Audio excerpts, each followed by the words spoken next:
अस्सलाम वालेकुम students, physics class 9 और हमारा लेक्चर है लेक्चर नंबर 22 जिस पे हमने चैप्टर नंबर 5 को कंटिन्यू किया हुआ। लास्ट लेक्चर में हमने लॉ ऑफ ग्रेविटेशन के बारे में पढ़ा था। आज हम ग्रेविटेशनल फील्ड को डिस्कस करेंगे।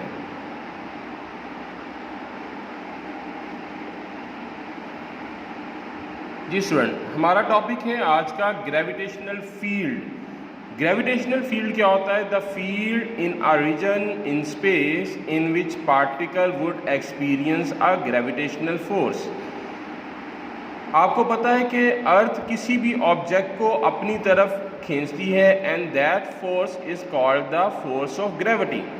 ज़मीन किसी भी ऑब्जेक्ट को अपनी तरफ जिस फोर्स से खींचती है that force is called the gravitational force. अब ग्रेविटेशनल फील्ड क्या होती है स्टूडेंट? अर्थ के इर्द गिर्द का वो एरिया जहाँ पर किसी भी ऑब्जेक्ट पर अर्थ की ग्रेविटी इफेक्ट करती है that area in space is called the gravitational field. मज़ीद इसको समझने के लिए हम एक यहाँ पर मैग्नेट की एग्जांपल लेते हैं कि हमारे पास नॉर्थ और साउथ दो पोल्स होते हैं मैग्नेट के। आपको पता है कि मैग्नेट का असर एक ख़ास एरिया तक रहता है। मिसाल के तौर पर ये मैग्नेट है, हम इसकी फील्ड के यहाँ मौजूद हैं, तो यहाँ पर इस मैग्नेट का इफेक्ट नहीं होगा। क्यों? क्योंकि आप इस मैग्नेट की मैग्नेटिक फील्ड से बाहर आ चुके हैं। तो मैग्नेटिक फील्ड क्या होती है? वो एरिया जहाँ पर इस मैग्नेट के इफेक्ट को फील किया जा सके that area is called the magnetic field. So बिल्कुल इसी तरीके से ग्रेविटेशनल फील्ड क्या है? वो रीजन या वो एरिया जहाँ पर ऑब्जेक्ट के ऊपर अर्थ की ग्रेविटी का इफेक्ट हो दैट एरिया और region is called the gravitational field. Field force. अब स्टूडेंट फील्ड फोर्स क्या होती है?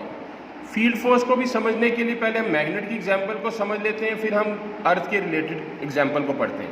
अब मैग्नेट के अगेंस्ट ये जो एरिया मैंने बाउंड्री सी ड्रा की हुई ये इसका फील्ड है, ठीक है। अगर हम इस मैग्नेट के पास होंगे, कोई और आयरन का ऑब्जेक्ट इसके पास इस पॉइंट पर लेके आएंगे, ज़्यादा फोर्स इसके लिए लगेगी। थोड़ा सा वो ऑब्जेक्ट दूर होगा, फोर्स कम होती जाएगी। यहाँ पर होगा, फोर्स इस पर लगने वाली इस मैग्नेट की वजह से मज़ीद कम होती जाएगी। मिसाल के तौर पर जब आप मैग्नेट के पास आयरन ऑब्जेक्ट को लाएं तो अट्रैक्शन या रिपल्शन ज़्यादा होती है। उस फील्ड के दूर होते जाएं तो अट्रैक्शन या रिपल्शन की फोर्स कम होती जाती है। यानी कि फील्ड फोर्स क्या है? नाम से अगर देखें कि फील्ड के अंदर रहते हुए किसी ऑब्जेक्ट पर लगने वाली force because of the gravity of the earth is called the field force. यानी ऐसी फोर्स जो उस ऑब्जेक्ट पर अमल करती है जो अर्थ की सरफेस के ऊपर पड़ा हो या थोड़ा सा उसके हाइट पर मौजूद हो, उस पर लगने वाली force is called the field force. The gravitational pull of the earth acting on the body whether the body is in contact with the earth और नॉट। अर्थ की ग्रेविटेशनल पुल जो कि बॉडी पर लगती है, और वो बॉडी जरूरी नहीं कि अर्थ की बिल्कुल सरफेस के ऊपर पड़ा हो, ये ज़रूरी नहीं है। यहाँ पर भी वो हो सकता है। मतलब इस पॉइंट पर जो फोर्स लगती है that is called the field force and that is also called the field force. ठीक है स्टूडेंट, यानी ग्रेविटेशनल फील्ड के अंदर रहते हुए ऑब्जेक्ट पर लगने वाली फोर्स को फील्ड फोर्स कहते हैं।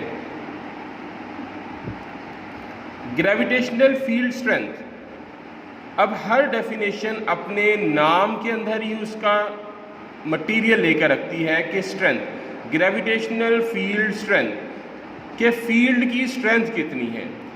मतलब ये कि ग्रेविटेशनल फील्ड के अंदर पड़े हुए मैस के ऊपर जितनी फोर्स लग रही होती है उस फोर्स की इंटेंसिटी को ग्रेविटेशनल फील्ड स्ट्रेंथ कहते हैं। ठीक है स्टूडेंट, जैसा कि अगर हम यहाँ पे कंसिडर करें कि ये अर्थ है और एक मैस जो है वो अर्थ की सरफेस के थोड़ा सा ऊपर पड़ा हुआ है, इस मैस के ऊपर एक फोर्स लगेगी that force is called the field force. और उस फोर्स की जो वैल्यू होगी कि कितनी वैल्यू के साथ, कितनी इंटेंसिटी के साथ अर्थ उस ऑब्जेक्ट को अपनी तरफ खींच रहा है, तो then that is called the gravitational field strength. तो डेफिनेशन इसकी क्या होगी? In the gravitational field of the earth gravitational force per unit mass, किसी यूनिट मास पर लगने वाली ग्रेविटेशनल फोर्स ग्रेविटेशनल फील्ड के अंदर ग्रेविटेशनल फील्ड स्ट्रेंथ कहलाती है।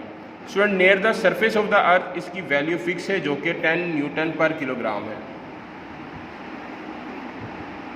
स्टूडेंट, ग्रेविटेशनल फील्ड की डेफिनेशन पेज नंबर 211 पर आप देखेंगे, वहाँ से आपने करनी है क्योंकि यहाँ पे प्रॉपर डेफिनेशन नहीं है।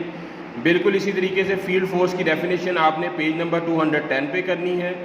आगे ये वाली जो है ये ग्रेविटेशनल फील्ड स्ट्रेंथ की डेफिनेशन है कि जो कि यहाँ से शुरू हो रही है और ये यहाँ पर जाकर एंड होगी। ये था आज का हमारा लेक्चर। और जो मीडियम वाले स्टूडेंट्स, ग्रेविटेशनल फील्ड की डेफिनेशन आपने करनी है पेज नंबर 225 और 226 पर है। उसके बाद फील्ड फोर्स आपने यहीं से कर लेनी है।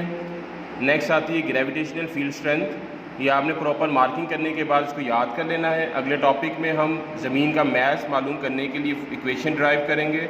तब तक के लिए अल्लाह हाफिज़।